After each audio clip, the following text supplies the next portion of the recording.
Irmãos e irmãs, na graça do Santo Batismo, no dia de hoje, 12 de outubro, a Igreja no Brasil celebra a festa da sua padroeira, Nossa Senhora Aparecida, querendo comemorar aquele acontecimento que marcou a vida não somente daqueles pescadores, mas depois de todo o povo brasileiro, que foi o encontro da imagenzinha de Nossa Senhora da Conceição, lá nas águas do Rio Paraíba do Sul, mais precisamente do Porto Itaguaçu, no distrito da época, no vilarejo na época de Guaratinguetá, mas onde hoje é Aparecida. Nós sabemos muito bem que aqueles 3 pobres pescadores foram convocados a pescar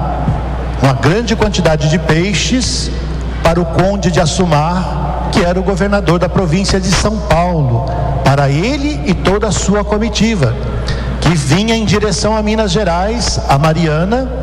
porque havia sido criada naqueles dias a Diocese de São Paulo e a Diocese de Mariana. Ele vinha trazer o decreto de criação também da Diocese de Mariana, e como passava por aquele lugar, justamente foi pedido para ele, para providenciar para ele um jantar, porque ele iria pernoitar por ali. E nós sabemos bem a história, que os pescadores tentaram pescar e não conseguiam.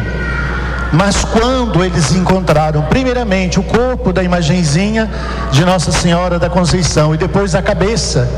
eles conseguiram realizar uma farta pescaria. Uma pescaria verdadeiramente milagrosa. E eles então passaram a cultuar com muito respeito aquela imagenzinha, porque eles perceberam que Nossa Senhora intercedeu por eles, porque eles haviam pedido a Deus, né, uma ajuda ali naquela situação difícil porque passavam, e a partir daquele culto, apenas mais na família desses pescadores, nós temos toda essa devoção a Nossa Senhora Aparecida em todo o Brasil. E as leituras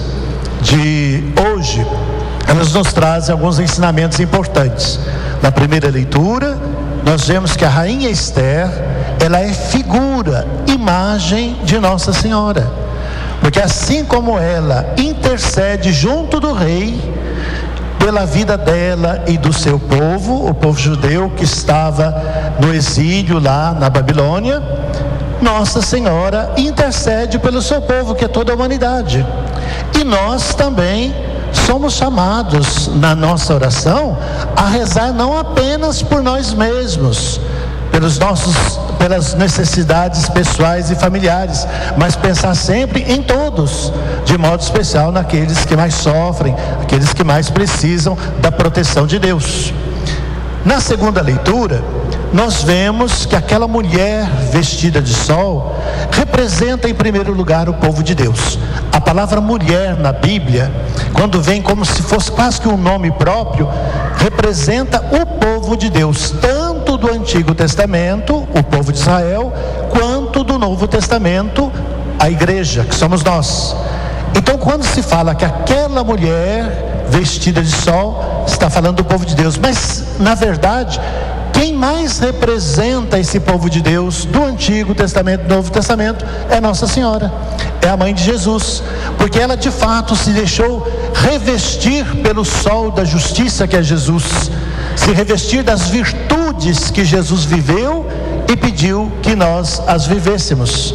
Então, nesse sentido, ela é essa mulher resplandecente e que deu à luz um filho, que é o povo de Israel, o antigo povo de Deus, que deu a luz, que dele que surgiu o Salvador, mas foi através de Maria. E também é Maria que se torna a primeira discípula de Jesus Cristo, porque foi pelo fato dela acreditar que nela haveria de ser gerado o Filho de Deus, o Salvador prometido. Então ela passou a ser a primeira discípula, o primeiro membro desse novo povo de Deus, que é a igreja. E no Evangelho também aparece a mãe de Jesus sendo chamada de mulher, mostrando que ela representa ali também o povo de Deus, tanto do Novo Testamento quanto do Antigo Testamento. Mas no Antigo Testamento, aquele povo de Deus que está sem vinho, sem o vinho da alegria da salvação, porque estão vivendo uma alegria, uma religião apenas do cumprir tarefas, que não dá vida verdadeira. E ao mesmo tempo, ela representa o povo de Deus do Novo Testamento, porque em Jesus Cristo recebeu o vinho novo da salvação, representado ali naquela mudança da água, da transformação da água no vinho. E é interessante observar que no caso do povo do Antigo Testamento,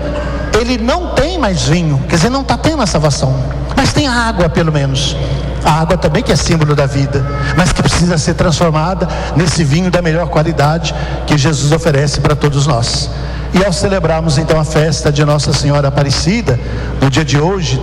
realizando a abertura do Ano Nacional Mariano, nós somos convidados primeiramente a intensificar a nossa devoção a Nossa Senhora Aparecida, que é padroeira de todo o povo católico brasileiro. Mas também somos chamados a conhecer melhor quem é a Virgem Maria, a Mãe de Jesus e nossa Mãe. Por isso, eu tive o trabalho de elaborar 2 folders, um sobre a Virgem Maria na Sagrada Escritura e outro, a Virgem Maria na tradição da igreja, mostrando tudo aquilo que se diz respeito a Nossa Senhora na Bíblia e também nos ensinamentos da Igreja Católica, para que nós, ao cultuarmos Nossa Senhora, a cultuemos com mais consciência de quem de fato ela é: a Mãe de Jesus, o Filho de Deus feito homem, aquela mulher que acolheu primeiramente na mente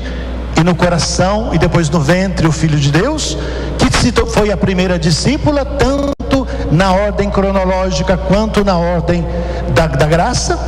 e aquela que é mãe de todos nós, porque nos foi dada como mãe lá na cruz, na pessoa do discípulo amado que representava cada um de nós, e que também é modelo exemplar de toda a igreja para todos os cristãos, porque a vida que ela viveu é a vida que nós devemos viver para podermos gozar com ela um dia lá no céu. Louvado seja nosso Senhor Jesus Cristo.